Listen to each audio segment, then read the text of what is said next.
The council chamber was silent as Deho stood before the assembly. His aged hands trembled slightly as he held the ancient data tablet. The device was older than anyone in the room, pulled from archives that most Valthions had forgotten even existed. The blue light from the tablet cast shadows across his weathered face. "I have found something," Deho said, his voice steady despite his age. "Something our ancestors left for us." "A warning." Taman shifted in his seat, barely hiding his impatience. He was young for a commander, only 200 cycles old, but he had already won 3 campaigns against lesser species. His military uniform gleamed with decorations. Beside him, Yuna tapped her fingers against the armrest. She was his second, sharp-minded and equally dismissive of what she called old superstitions. "What kind of warning?" asked Nari from across the chamber. The chief scientist leaned forward, her curiosity evident despite her skepticism. She had spent her entire life pushing the boundaries of Valthion technology. Ancient warnings seemed irrelevant in an age of quantum weapons and energy shields. Deho activated the tablet. Ancient text appeared in the air above it, glowing softly. The language was Old Valthion, barely taught anymore, but Deho read it clearly. "Avoid the third planet of the yellow star. Avoid the species that calls themselves human." The chamber remained quiet for a moment. Then someone laughed. "It was Taman, that's it?" he asked, standing up. "That's the great warning. Our ancestors were afraid of some species on a single planet?" "There must be more," Nari said, though her tone suggested she agreed with Taman.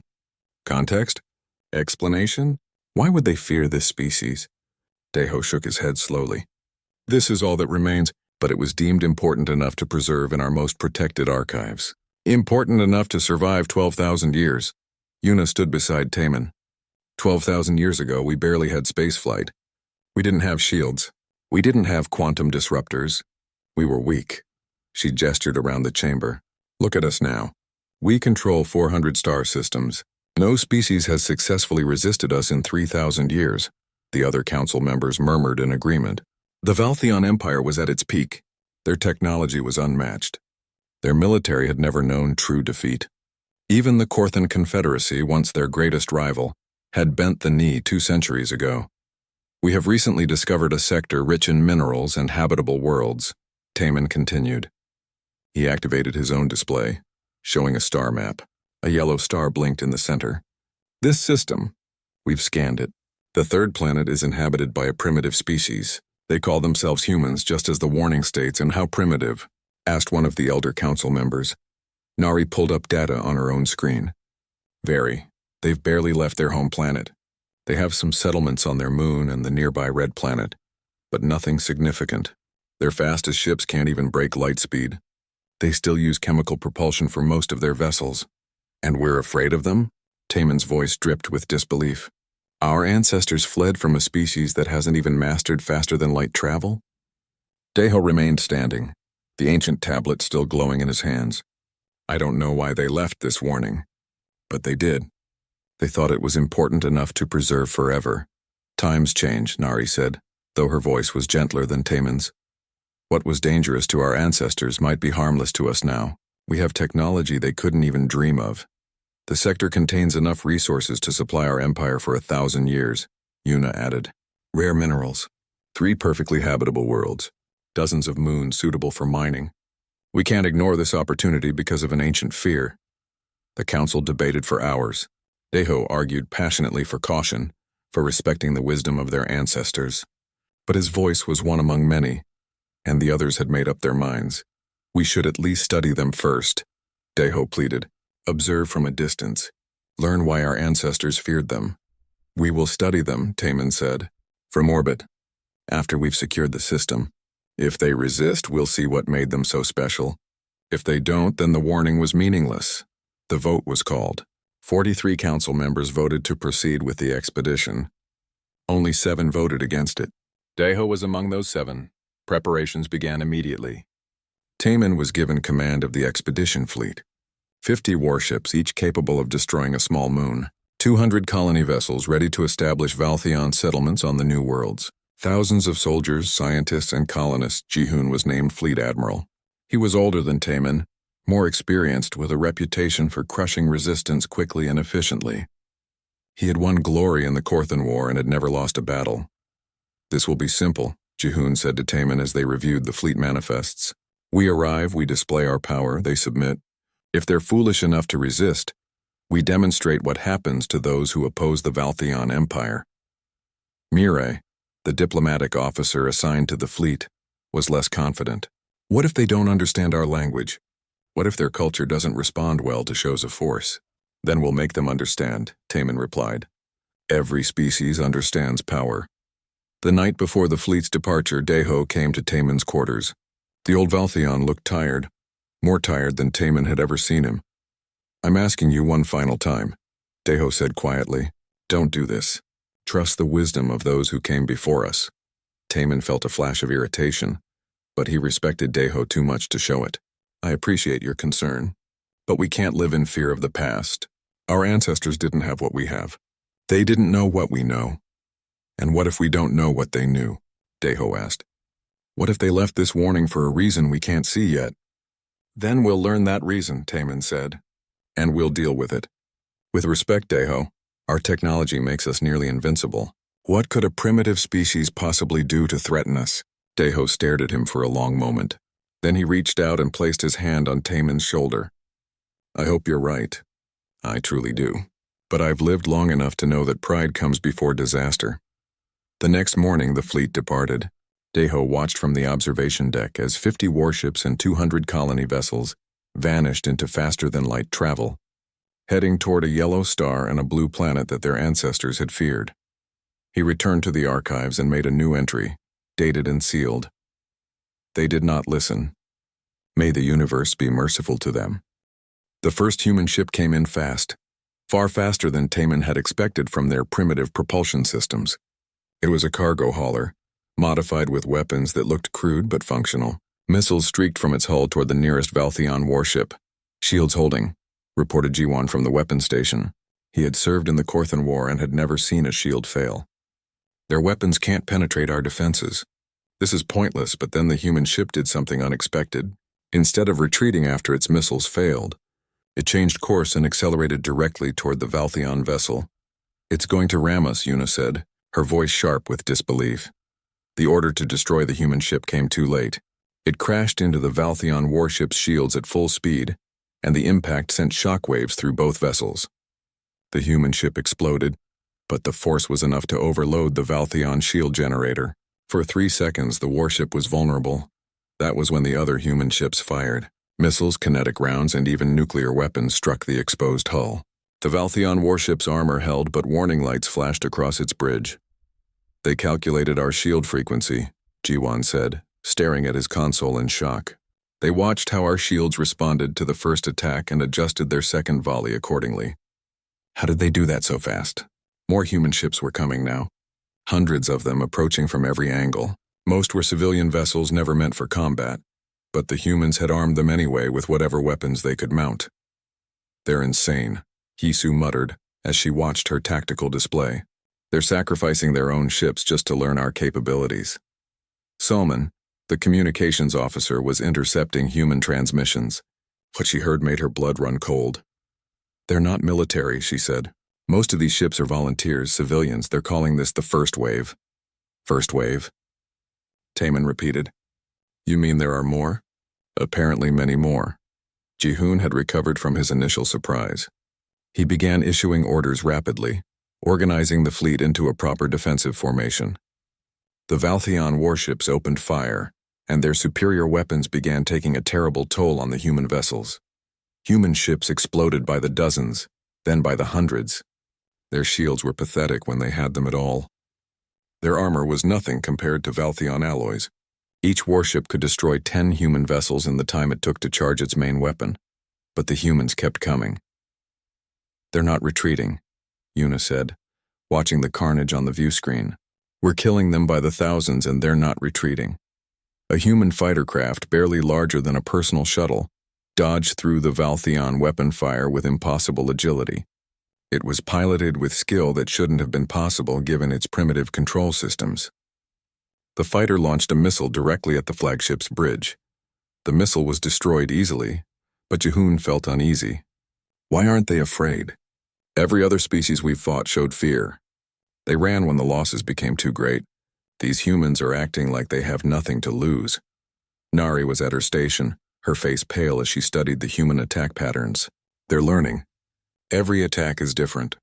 They're testing our responses, studying our tactics. They're treating this like a learning exercise. An expensive one, Taemin said, watching another dozen human ships die. They've lost over 1,000 vessels already. How many do they have? Ji-hoon asked. Salman checked her data. Unknown, but based on their industrial capacity and population, they could build thousands more, maybe tens of thousands. The human swarm suddenly changed tactics. Instead of attacking directly, they began launching objects into space. Asteroids, debris, even their own disabled ships. The objects weren't aimed at the Valtheon fleet, but at specific points around it. What are they doing? Yuna asked. Ji-won realized it first. They're creating a debris field. They're boxing us in. He was right. The humans were systematically filling the space around the Valtheon fleet with obstacles. It wouldn't stop the warships, but it would slow them down and limit their maneuverability. Clear a path, Ji-hoon ordered. We're not staying trapped here. But as the Valtheon ships began destroying the debris, a new alarm sounded. This one was internal. Breach on Deck 7, someone shouted. Multiple breaches. They're boarding us. Taemin ran to the security monitors and saw something that made no sense. Human boarding pods had somehow made it through the defensive fire and clamped onto the flagship's hull. They were crude devices, barely more than reinforced capsules, but they worked. Humans in armored suits were cutting through the hull. How did they get through our point defense? Yuna demanded. They hid inside the debris, Ji-won said, admiration creeping into his voice despite himself. They used the wreckage of their own ships as cover. Security teams rushed to repel the boarders. The first team reached Deck 7 and encountered the humans in close combat. What happened next would haunt those who survived. The humans fought with a ferocity that seemed impossible. They were smaller, weaker, but they moved with terrifying speed and purpose. One human, wounded and bleeding, took down 3 Valtheon soldiers before finally being killed. Bora, the medical officer, was called to treat the wounded Valtheon soldiers. As she worked, she examined the dead human's body. What she found disturbed her deeply.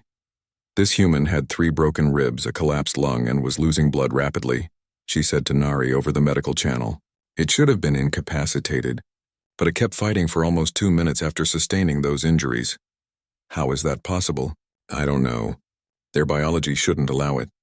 But I'm seeing the same thing in all the human casualties. They keep fighting long after they should be unconscious or dead. The boarding teams were eventually repelled, but not before they had sabotaged several critical systems. The flagship's main sensor array was damaged. 2 weapon batteries were offline. And worst of all, they had planted something in the ship's computer network. They uploaded a virus, Soman reported, her fingers flying across her console as she tried to contain it. It's crude but effective. It's spreading through our systems, corrupting tactical data. Purge it, Ji-hoon ordered. I'm trying, but it's adapting. It's like it's learning from my countermeasures. The battle continued for 6 more hours. The Valtheon fleet maintained its position and killed thousands upon thousands of humans. But the cost was higher than anyone had expected. 3 warships were severely damaged. 1 had lost all power and was adrift. Hundreds of Valtheon soldiers were dead or wounded, and the humans were still coming. Finally, as Earth rotated into daylight below them, the human ships began to pull back. They retreated in good order, maintaining defensive formations as they withdrew. Ji-hoon slumped in his command chair, exhausted. Around him, the bridge crew looked shell-shocked. Status report, he said quietly. Taemin read from his console. 3 warships damaged beyond immediate repair. 7 more with significant damage. Casualties at 417 dead. Over 1,000 wounded. Ammunition reserves down 40%. And the humans, conservative estimate, 12,000 ships destroyed. 40,000 humans dead. The numbers should have been a victory. The Valtheons had killed far more than they had lost. But somehow it didn't feel like a victory. Why did they retreat? Yuna asked. They were losing, but they showed no signs of breaking. Soman's voice was hollow as she answered. I intercepted a transmission from the human command. They said, first engagement complete. Data collected. Proceeding to Phase 2. Phase 2? Ji-hoon repeated. They weren't trying to win, Nari said, realization dawning on her face. They were studying us. Learning our tactics, our weapons, our weaknesses. This whole battle was reconnaissance for them. Taemin felt cold. But they lost thousands of their people. I don't think they care, Nari replied. Or rather, they care, but they're willing to pay that price to learn what they need to know. Jihoon stood and walked to the view screen. Earth hung there, peaceful and blue, hiding 10 billion humans who had just proven themselves far more dangerous than their technology suggested. Send a message to the fleet, he said. Full combat readiness. No one sleeps. They're coming back, and next time they'll know exactly how to hurt us. The second wave came 18 hours later. This time, the humans didn't use thousands of ships. They used millions of smaller objects, missiles, drones, kinetic projectiles, all launched from hidden positions throughout the solar system. They're everywhere, Hiesu said, her voice tight with stress. She had barely slept since the first battle. None of them had. How did they hide so many weapons? We scanned the system thoroughly. They built them after we arrived, Nari said. She had been studying human industrial capacity, and the numbers terrified her. Their entire civilization mobilized. Every factory, every shipyard, every manufacturing facility is now producing weapons. The Valtheon fleet's point defense systems worked overtime, destroying incoming projectiles by the thousands. But there were too many. Some got through. The impacts weren't individually devastating, but they accumulated. Armor cracked. Systems failed. Ships that had survived the first battle now found themselves crippled by the constant bombardment. Jihoon ordered the fleet to establish a tighter formation, using their shields to protect each other. It worked, but it also limited their mobility. They were becoming a stationary target. We need to take the fight to them, Taman argued. We should attack their industrial centers on Earth, destroy their ability to produce weapons, and kill billions of civilians? Mirai said, horrified. That would be genocide. It would be war, Taman shot back. They started this. No, Jihoon said firmly. We started this. We came to their system and threatened them. They're defending their home. He looked tired, older than he had seemed just days ago. But we can't continue like this. We're losing ships faster than we can repair them. Yuna was at the tactical station, analyzing human attack patterns. What she saw made her uneasy. They're not attacking randomly, she said. Look at this. They're specifically targeting our supply ships, our repair vessels. They're trying to cut us off from resources. Jiwan checked his ammunition levels. They're succeeding. We're down to 20% on quantum disruptor charges. Conventional weapons are at 35%. Can we resupply from the colony ships? Jihoon asked. The colony ships don't carry military-grade materials. We'd need to return home for proper resupply. Then we'll have to make what we have count. But the humans weren't giving them time to regroup. A new type of attack came from Earth's moon. Massive railguns built into the lunar surface launched projectiles at a significant fraction of light speed. The Valtheon shields could stop them, but the impacts drained power reserves dangerously fast. How did they build those so quickly? Taman demanded. Nari had been researching human history through captured databases. What she found was keeping her awake at night. Now she shared it with the command staff. They've been at war for their entire recorded history, she said, displaying images and data on the main screen, not just with other species. With themselves. For thousands of years, humans have fought each other in conflicts ranging from small raids to wars that killed millions. The images showed human weapons throughout their history. Crude stone tools evolved into metal blades, then guns, then bombs, then weapons capable of destroying entire cities. The progression was terrifyingly fast. They've developed and tested more weapons technology in their brief history than most species do in 10,000 years, Nari continued. War isn't something they prepare for. It's their natural state. That's impossible, Yuna said. A species can't maintain civilization while constantly fighting itself. Humans can. They do. They've nearly destroyed themselves several times but always survived. And every time they rebuild, they build better weapons. Bora added her medical findings. I've analyzed every human casualty we've recovered. Their biology is optimized for violence. They have redundant organs. Their bones heal stronger after breaking. Their brains release chemicals during combat that suppress pain and increase strength and speed. They're evolved for war, Jihoon said quietly. Not just for war, Bora corrected. For surviving war. For enduring it. For continuing to fight no matter the cost. A new alarm interrupted them. One of the damaged Valtheon warships was reporting a critical failure. Its power core was destabilizing. Get everyone off that ship, Jihoon ordered. But before the evacuation could be completed, human ships appeared. They had been waiting, watching, As the Valtheon crew scrambled to escape, the human vessels attacked with precision strikes, preventing the rescue ships from getting close. The warship's power core exploded. 200 Valtheon lives ended in an instant. Taman watched the explosion, his face hard. They're not just fighting us. They're hunting us. He was right. The humans had shifted their strategy. They no longer attacked in massive waves. Instead, they used small, fast strike teams to hit isolated Valtheon ships. They ambushed repair crews. They targeted damaged vessels. They were fighting like predators, picking off the weak and wounded. Una led a squadron to investigate a distress call from a Valtheon supply ship. When they arrived, they found a trap. Human ships had been hiding in the debris field, their power signatures masked. They struck from all sides. Una's ship took heavy damage. Emergency bulkheads sealed as sections of the hull breached. She ordered her crew to fight back, but the humans had learned the Valtheon shield frequencies. Their weapons penetrated defenses that should have been impenetrable. Evasive maneuvers, Una shouted, but her pilot was already dead, killed when a kinetic round punched through the bridge. She grabbed the controls herself, trying to escape the kill zone. A human fighter, smaller than her ship's shuttle bay, came at her head-on.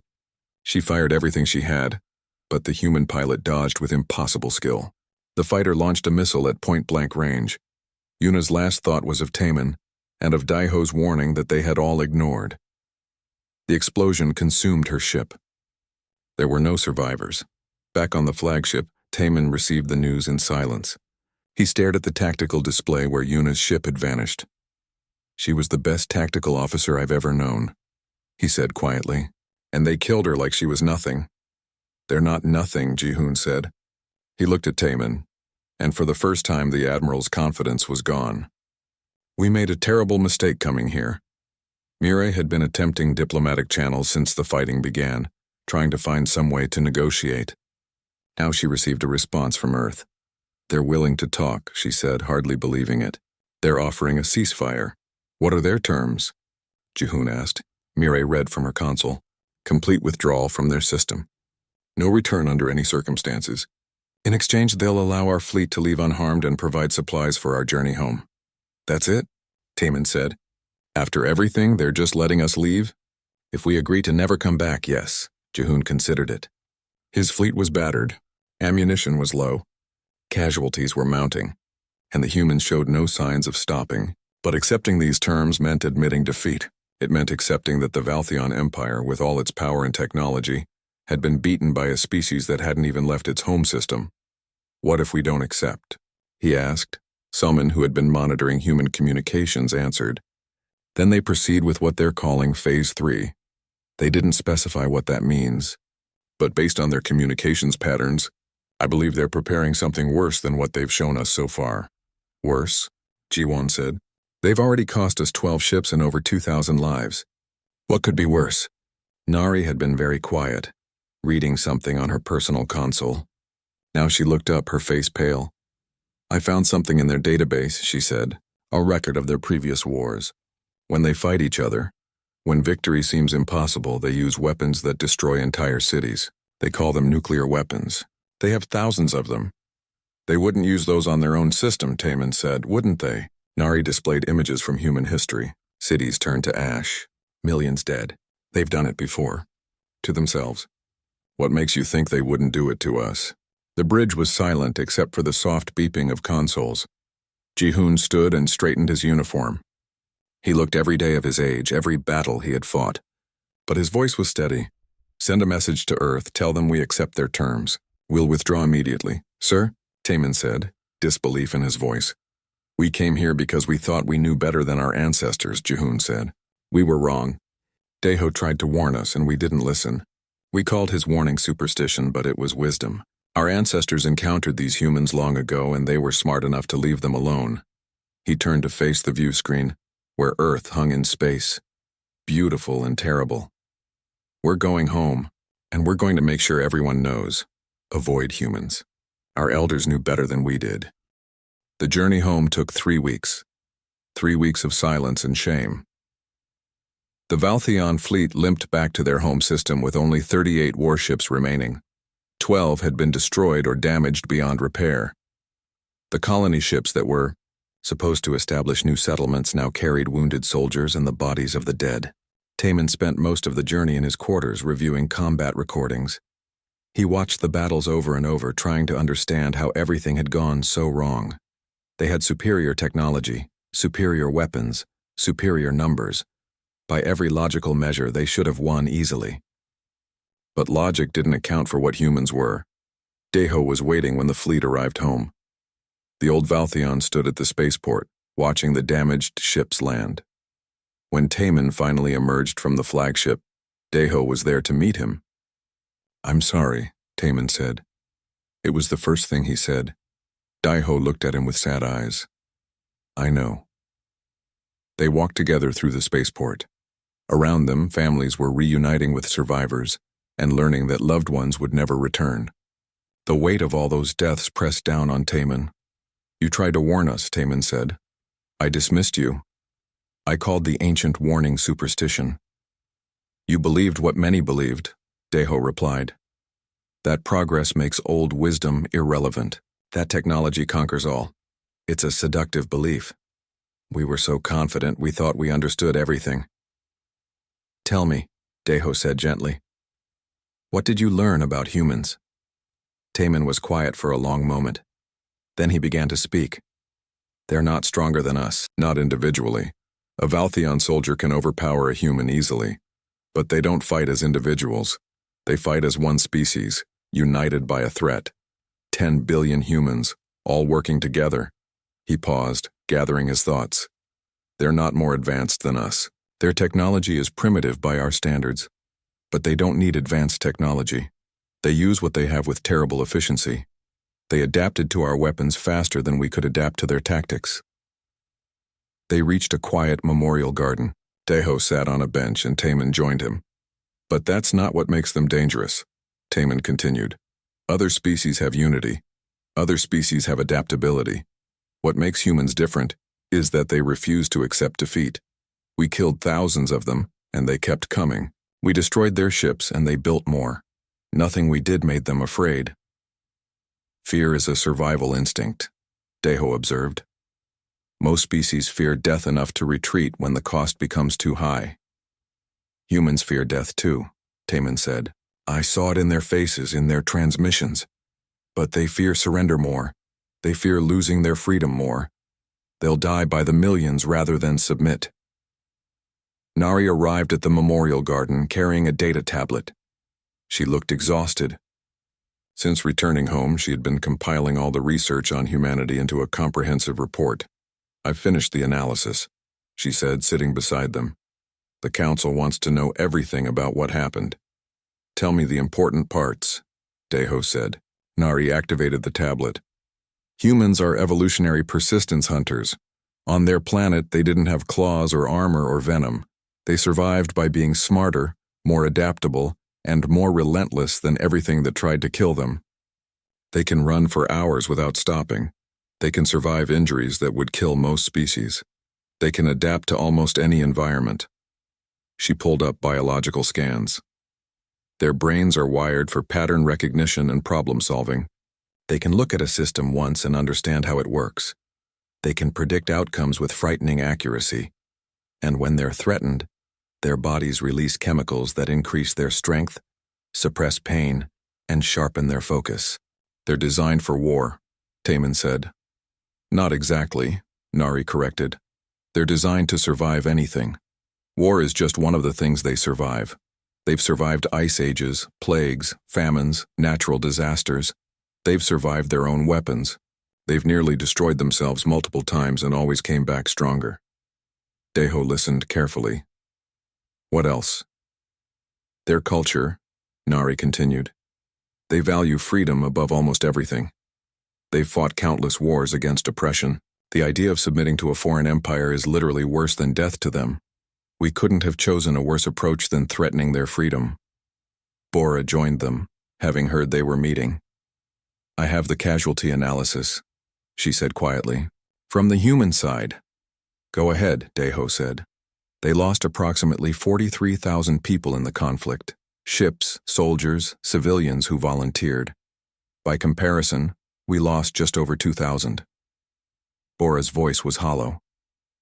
But here's what's terrifying. 43,000 is less than 0.1% of their population. Earth alone has 10 billion humans.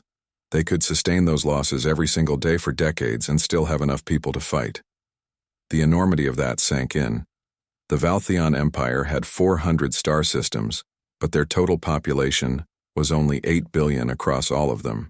Humans had more people on a single planet than the entire Valtheon Empire. And they're still confined to one system, Taman said. What happens when they develop faster than light travel? What happens when they start expanding? That's the question that should terrify everyone, Nari said. Because they will develop it. Their technology progresses faster than any species on record. They went from primitive flight to landing on their moon in less than a century.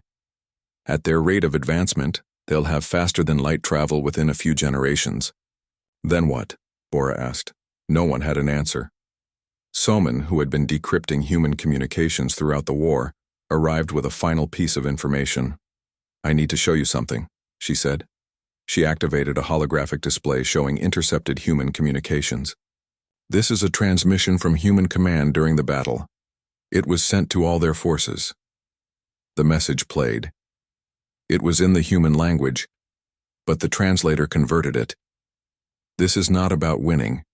This is about showing them what it costs to threaten humanity. Make them understand that we don't conquer quietly. We don't submit peacefully. If they want our system, they'll have to take it over our bones, and we'll make sure there are enough bones that they never forget what they tried to do here. The transmission ended. The garden was silent. They weren't fighting to win, Jihoon said, appearing at the garden entrance. They were fighting to send a message, to us and to anyone else who might come after us.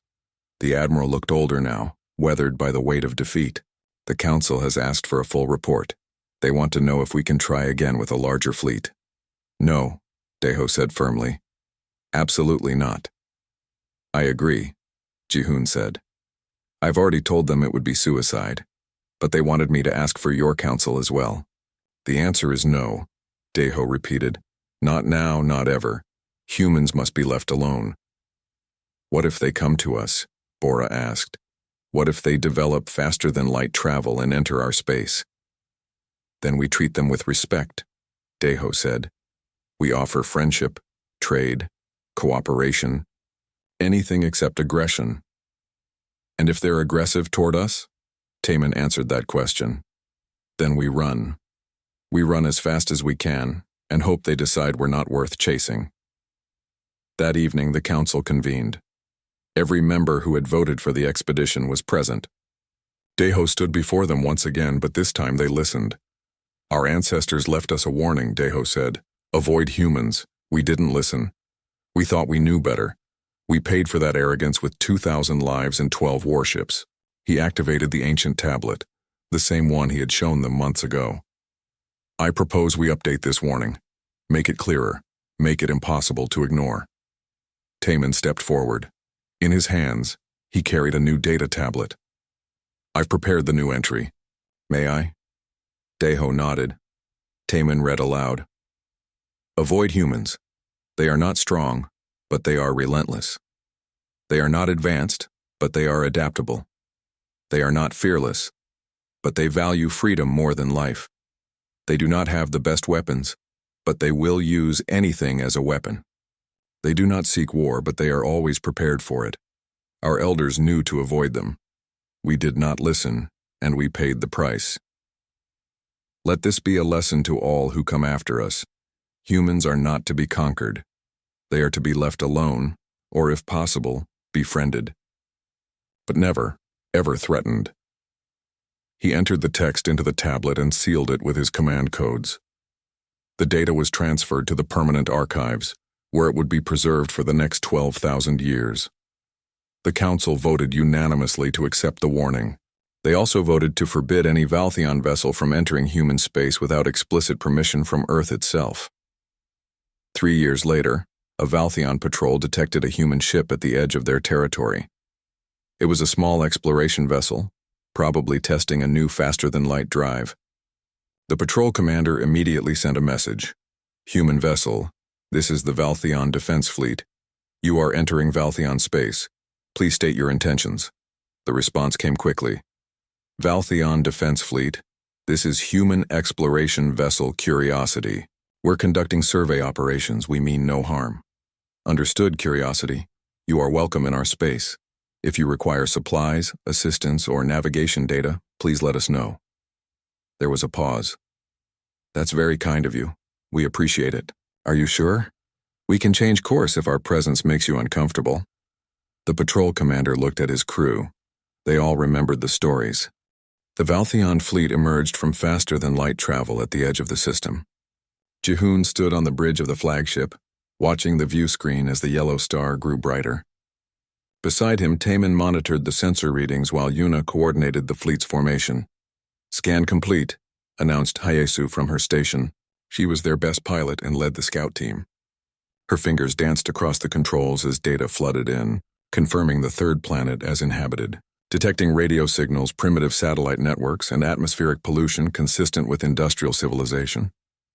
Military capabilities, Jihoon asked. Hyesu studied her screens. Limited. They have weapon satellites in orbit, but they're using chemical propulsion and kinetic projectiles. No energy shields detected. No quantum weapons. Their largest ships are barely capable of reaching their outer planets. Taemin leaned over to look at the data. They're even more primitive than we thought. This will be easier than the Korthan campaign. The fleet moved deeper into the system, engines blazing as they passed the outer planets. They detected human settlements on several moons and asteroid stations. All of them were small, fragile-looking structures that couldn't possibly withstand a serious military assault. They're trying to communicate with us, Mirai said from the communications station. Multiple signals on various frequencies. They're using mathematical sequences, basic radio waves, even light pulses. Do they seem hostile? Jihoon asked. No, sir. Curious, cautious. They're trying to establish peaceful contact. Yuna smiled slightly. They don't realize what they're facing yet. The fleet took up position around Earth, the blue and green planet hanging in the void like a jewel. From this distance, it looked peaceful. Taemin could see the clouds, the oceans, the lights of cities on the dark side of the planet. How many of them are there? He asked. Nari had been analyzing the data from her science station.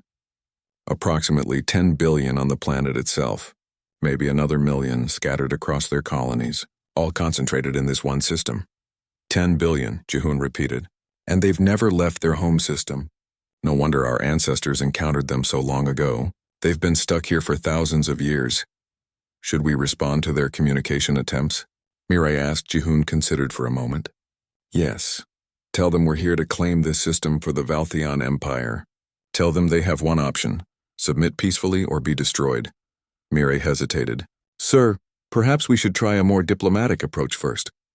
Learn about their culture, We're not here to make friends, Taemin interrupted. We're here to secure resources. The fastest way to do that is to establish dominance immediately. Mirai sent the message. The response came back within minutes. They're requesting a meeting, she said. They want to send a delegation to discuss terms. Terms? Yuna laughed. They think they have a position to negotiate from. Let them come, Jihoon decided. We'll hear what they have to say. It will be interesting to see what a primitive species considers negotiation. An hour later, a small human shuttle approached the flagship. It was clumsy-looking, using chemical thrusters to maneuver. Hisu watched its approach with barely concealed amusement. That thing is held together with metal bolts and welds, she said. It's like something from our ancient history museums. The shuttle docked, and the human delegation was brought to the main conference room. Jihoon, Taemin, Yuna, and Mirai waited for them there. When the humans entered, the Valtheons got their first close look at the species their ancestors had warned them about.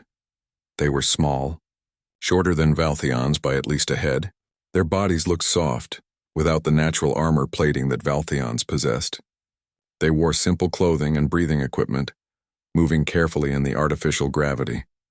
The lead human removed his helmet. His face was pale, his hair dark. He looked tired. I'm Ambassador Chen, he said in heavily accented Valtheon. The translator device he wore struggled to keep up. Thank you for agreeing to meet with us. You speak our language? Mirai asked, surprised. We've been studying your broadcast since you entered our system, Chen replied. We're quick learners. Taemin found that mildly impressive, but nothing special. You understand why we're here? You've claimed our system, Chen said flatly. You want us to surrender? Yes, Ji-hoon said simply. You will become part of the Valtheon Empire. You'll provide resources and labor. In return, we'll allow you to continue existing. Chen looked at the other humans in his delegation. They exchanged glances but said nothing. We need time to discuss this with our governments, Chen said finally. This is a decision that affects our entire species. How much time? Taemin asked. 48 hours. Ji-hoon shook his head. You have 24 hours. After that, we begin taking what we need by force. Chen stared at him for a long moment. His face showed no fear, no anger. Just a strange kind of calculation. 24 hours then, he agreed. The human delegation returned to their shuttle and departed. Ji-hoon watched them go with satisfaction. Did you see how weak they looked? Yuna said. I could probably break one in half with my bare hands. They seemed frightened, Mireille observed. But they were trying to hide it. Of course they're frightened, Taemin said. They're staring at 50 warships that could turn their planet into ash. Any intelligent species would be frightened. Nari had been quiet during the meeting, studying the humans carefully. Now she spoke up. Did anyone else notice how quickly they learned our language? And how calmly their ambassador spoke despite the situation? So? Yuna asked. They're not stupid. Just primitive. Maybe, Nari said slowly. But I'd like to run some scans of their biology. Something about them seems unusual. You have 24 hours, Ji-hoon said. Use them well. The fleet maintained its position around Earth. Sensors tracked every human ship, every satellite, every settlement. The humans seemed to be doing nothing. No mass evacuations. No military buildup. Just silence. What are they doing? Yuna wondered aloud as the hours passed. Why aren't they preparing defenses? They know it's pointless, Taemin said. What defense could they possibly mount against us? But Nari was becoming increasingly uneasy. She had been analyzing the biological data they'd collected from the human delegation. What she found disturbed her. Their biology is strange, she told Ji-hoon privately.